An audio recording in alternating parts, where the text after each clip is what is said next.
Bienvenidos a Emociones con Vos. Sesgos cognitivos, la barrera para la correcta toma de decisiones. ¿Cuántas personas no se han quejado históricamente por las decisiones que parecían en su momento ser de libre albedrío? Estar conectadas con sus emociones, ser congruentes con sus valores e incluso ser muchas veces esta parte de autorizadas. Pero los sesgos cognitivos para otras personas son estos atajos mentales. No le llamemos errores mentales. Llamémosle estrategias que utiliza nuestro cerebro para simplificar el proceso de información. Los análisis y los analistas de inteligencia no se ven exentos de estos atajos o estas estrategias que impiden comprender parte de nuestra realidad.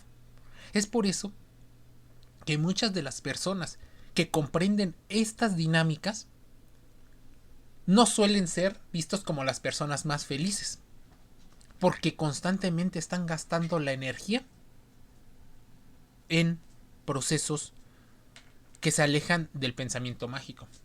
Controlar los prejuicios y los estereotipos nos permitiría a los humanos ser más objetivos y por lo tanto mejorar nuestras opiniones y nuestros análisis, así como la toma de decisiones. Pero, ¿cómo sortear estos sesgos que nublan nuestra capacidad de prevención y también que nos disminuyen la capacidad de racionalizar nuestros análisis y decisiones? ¿Qué debemos de tener en cuenta? Para algunos especialistas, el ciclo de inteligencia sería la clave para entender cómo podemos tomar mejores decisiones y evitar la repetición casi compulsiva de nuestros errores. Como hemos venido teniendo podcast en Emociones con Vos, hoy hablábamos de la inteligencia, pero un tipo de las varias inteligencias que hay. Queda claro que la principal herramienta de manejo de la información del analista de inteligencia es su propio cerebro. Pero ¿es posible sacar el máximo, la eficiencia posible, para que trabaje de la forma más correcta hacia un objetivo? ¿Y cuál sería ese objetivo? Para muchas personas, el alejarse un poco de la realidad es más divertido, es más placentero, y por ello no ven ningún incentivo en vivir en un mundo un poco más racional. El gran tema son las consecuencias. Cómo estamos entrenando nuestra inteligencia emocional y cómo estamos trabajando y entrenando la incidencia de los esquemas mentales y los sesgos cognitivos. ¿Quién no ha visto alguna vez una ilusión y aún habiéndose dado cuenta del error en un momento dado, decide omitir parte de la información para que no nos contraste, para que no disone en nuestra cabeza? Pero de hecho tendemos a caer de nueva cuenta en el tiempo. Los sesgos cognitivos persisten al igual que la ilusión óptica y condicionan nuestros intereses, decisiones e incluso nuestras acciones. De ahí la importancia de conocer cuáles son nuestros propios sesgos, descubrir cuáles son los sesgos de nuestra fuente de información, intentar averiguar cuáles son los sesgos de las personas u organizaciones en nuestro entorno, especialmente si tratan de convencernos o persuadirnos de algo. Entrenar estas técnicas nos ayudaría a tener un pensamiento crítico y una mentalidad más analítica, no solo para evitar que nos manipulen, no solo como un tema para que vivamos mejor, sino también para comprender lo que ve y experimenta la otra persona. En las organizaciones continuamente se toman decisiones basadas en la intuición, pero la intuición muchas veces solo está permitida para aquel que tiene el poder, quien es la jefa o el jefe, porque para las otras personas no está permitido y necesitarían demostrar hechos y no palabras. Las corazonadas y la intuición muchas veces la gente los ve como un tema de riesgo, Así, los sesgos cognitivos y los esquemas mentales de los directivos llegan a influir de forma considerable en la dinámica y hasta en la salud mental de sus propios empleados. ¿Qué pasaría si el líder de una organización decide tener una corazonada y hacer una situación que le beneficie a él o al menos no le perjudique, pero impactara de manera terrible la salud mental de sus empleados? Lo más fácil es que si se llega a dar cuenta, intente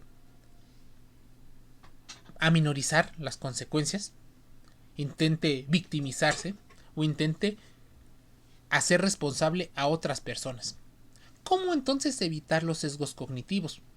Como hemos mencionado anteriormente, no podemos evitar completamente los sesgos cognitivos porque tienen esta parte de eficiencia que unen la parte social con la parte psicológica. Si bien nunca podremos aspirar a la objetividad absoluta, sí que podemos emplear ciertas técnicas que nos ayudarán a conseguir una máxima objetividad posible. ¿Cuáles son las técnicas para conseguir esa objetividad? La primera, la que simplifica la hipótesis lo máximo posible. Debemos tener en cuenta que la objetividad se conseguirá siempre con un margen de error a través de la creación de hipótesis o la asunción de hechos muy básicos. Si se crea hipótesis y se intentan hacer lo más sencillas, racionales y explícitas posibles, se reducirá la posibilidad de que los sesgos o esquemas mentales puedan alterar el resultado. Posteriormente, el siguiente paso consistiría en que junto con otros analistas que te ayuden a contrastar la información, intentes validar o refutar parte o la totalidad de la hipótesis. Muchas personas consideran que debes de escuchar al otro, así que el trabajo en equipo sería fundamental. Debemos de tener en cuenta que si el análisis lo hace una sola persona, lo más probable es que incorporemos errores producidos por nuestros sesgos, con juicios influenciados por los propios motivos mentales. El trabajo en equipo, por tanto, hace que los participantes en un determinado análisis se complementen y mejoren el resultado final. Así que las leyes mordaza y la injusticia que existen en muchas organizaciones es solo ese miedo. Porque cuando tú escuchas a los demás, puedes mejorar tu producto tal vez hasta a un costo más barato de lo que te implicaría hacer pruebas, error y otras habilidades y estrategias. Para muchos, la forma de reducir estos sesgos es la multidisciplinariedad. Cuanto más multidisciplinar sea un analista o un equipo de personas, menos afectarán los sesgos y esquemas mentales, ya que se podrá tener en cuenta multitud de puntos de vista y opiniones. Cuando tú te metes tanto en una caja de eco donde solo escuchas aquello que quieres escuchar, aquello que confirma tus ideas, lo más probable es que termines enfrentándote a los propios némesis de esos sesgos cognitivos. Así que intenta utilizar técnicas de análisis estructurado. Existen determinadas técnicas que contribuyen y facilitan esa objetividad que tanto buscamos para evitar cometer errores o los más errores posibles. Estas técnicas requieren entrenamiento y práctica, incluso permiten tener en cuenta variables que sin ellas sería difícil tener una buena y por lo tanto alejan la afectación posible de los sesgos cognitivos y los esquemas mentales. Si puedes combinar la tecnología para obtener datos, sería increíble, porque así reduces parte de los procesos, pero también te ayuda a la contrastación. Por último, se combina la tecnología con los analistas y se crea la inteligencia artificial. El data naming, cualquier otro sistema que permita analizar información desde un punto de vista computacional, facilita que el analista pueda centrarse en otras tareas que en teoría requieren incondicionalmente la presencia y la participación humana. Así, Entender los sesgos cognitivos nos permite sí ser más eficiente, pero también nos permite a muchas personas poder comprender al otro de manera real y de manera genuina. Emociones con Voz, el podcast que puedes encontrar gratis en los canales de WhatsApp. Emociones con Voz, el podcast. Estamos en Facebook, en TikTok, en YouTube y también en canales como Deezer, Anchor FM, Apple iTunes, iHeartRadio. Estamos en Google Podcast, en Spotify. Suscríbete de manera gratuita en los más de 1000 podcasts que tenemos para ti. Reflexiona, haz contraste de información y cuando hayas hecho la tarea, de preferencia, acude con un profesional de la salud mental, un psicólogo, psicóloga o psiquiatras, para que evalúen cómo te pueden apoyar. Te envío un saludo y nos escuchamos y leemos el día de mañana.